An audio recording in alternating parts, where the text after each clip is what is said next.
Round number 7. With Braemher in no position to continue the fight. Your winner by TKO. And the new WBA light heavyweight champion of the world, Nathan Cleverly. Well, what a night for Nathan Cleverly. Hadn't finished in the way that he would have anticipated, but it doesn't matter. He came here to get the win. Okay, so what we're going to do is we're going to wait for the post-fight interview. And Nathan Cleverly is now going to get a shot at either Andre Ward or Sergey Kovalev, who knocked him out viciously for that WBO title a few years ago. T-Street Controversy. This is T-Street Controversy Live. It was a very close fight. Jürgen Braemher, German fighter. He's been champion since about 2013 or so. WBA World Champion. You have Sergey Kovalev, who's a WBA Super World Champion. And honestly, I'm happy for Nathan Cleverly. You know, I've been a fan for quite some time, and truth be told, I didn't expect him to win this fight. I expected him to put on a good fight because of, remember, his last fight was that Fight of the Year candidate when he came over here to Chicago to fight Fanfara. And that fight went way better than a lot of people expected it to go. Remember, this is a guy just 2 fights ago. Well, actually, 2 fights ago, he was fighting at cruiserweight. You know, and 3 fights ago, he fought at the full cruiserweight limit of 199 pounds or 200 pounds, under 200 pounds, when he fought Tony Bellew in a rematch where he really did not look good. And now he's a world champion. It's going to be really interesting to see where he goes from here. I am T-Street Controversy. This is T-Street Controversy Live. I cover every single major fight live. What we're doing now is we're waiting for the post-fight interview.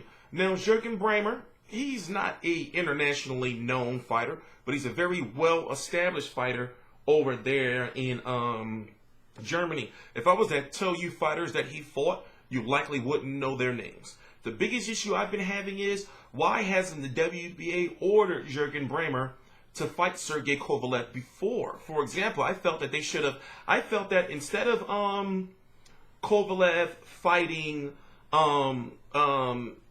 what is his name, Najib Mohammadi, I felt that he should have been fighting Braemher to unify that title. If you don't know, the WBA has stated that their goal is to eliminate, that secondary title.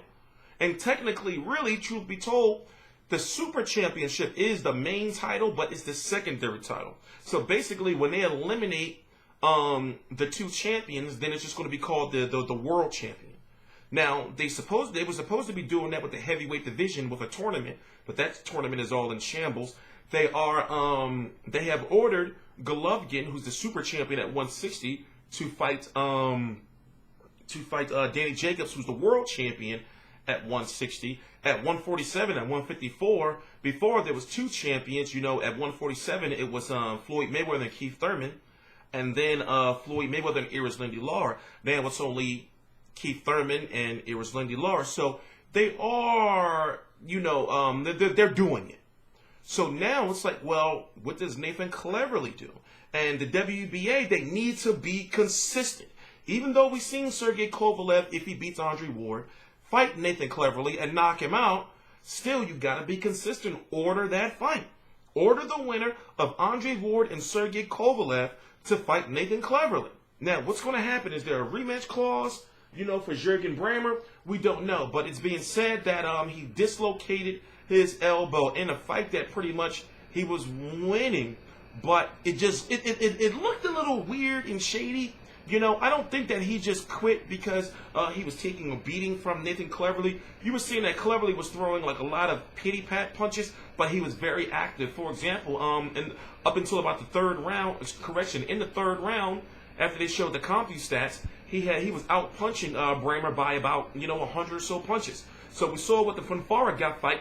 Those guys threw a shitload of punches. So Nathan Cleverly can have a high punch output, but he's not really known to be a real power puncher. But like I said, to see the guy have the up and downs that he's had throughout his career, to see him, become a world champion, You know, to see him become you know, a world champion again, you know, I'm happy for him.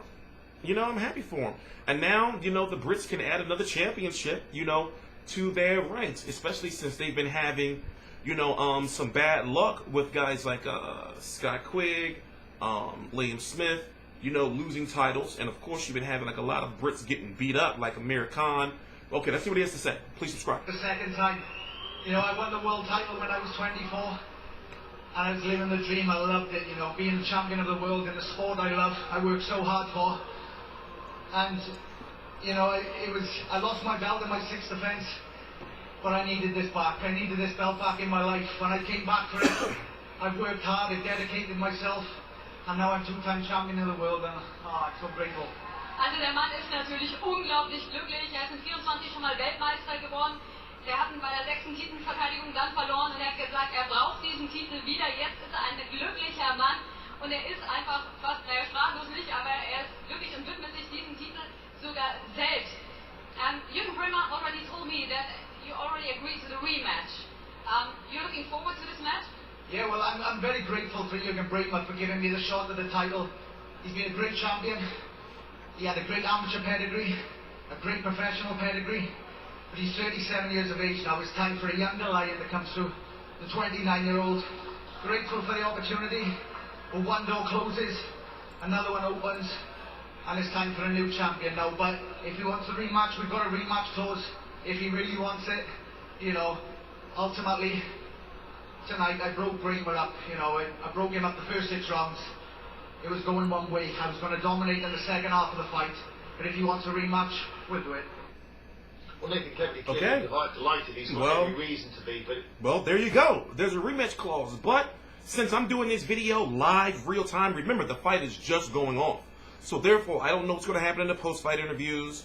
You know, after the post-fight press conference, we're hearing that Jürgen Braemher has a dislocated, you know, elbow. Of course, more news is going to come out. So please feel free to post that in the comments once it does come out. But we don't know how long it's going to take him to get back in the ring. And also, he's 37 years old. And, you know, does he really want to fight again? You know? He may not want to just come back and fight, he may not want to just come back and fight Nathan Cleverly. Maybe he may want, you know, a tune-up fight. Or maybe, you know, he may want, you know, to go another route. You know, it's all speculation. But the light heavyweight division is becoming pretty deep. Even though you have Sergey Kovalev at the top of the food chain, remember you got Donna Stevenson out there. You got Artur Beterbiev. You got Joe Smith, the guy who beat Fanfare. You know, you got Vojislav Shabrinsky. You got Monaghan. You got who else? I want to say Sullivan Barrera, but he lost recently. I'm just talking about the names that haven't been defeated yet. So, you know, it's going to be really interesting to see where Nathan Cleverly goes. Now, in my opinion, knowing what I know about Eddie Hearn, where is Nathan Cleverly from? Wherever Nathan Cleverly's from, they're going to have, I know he's over from the UK, but where exactly?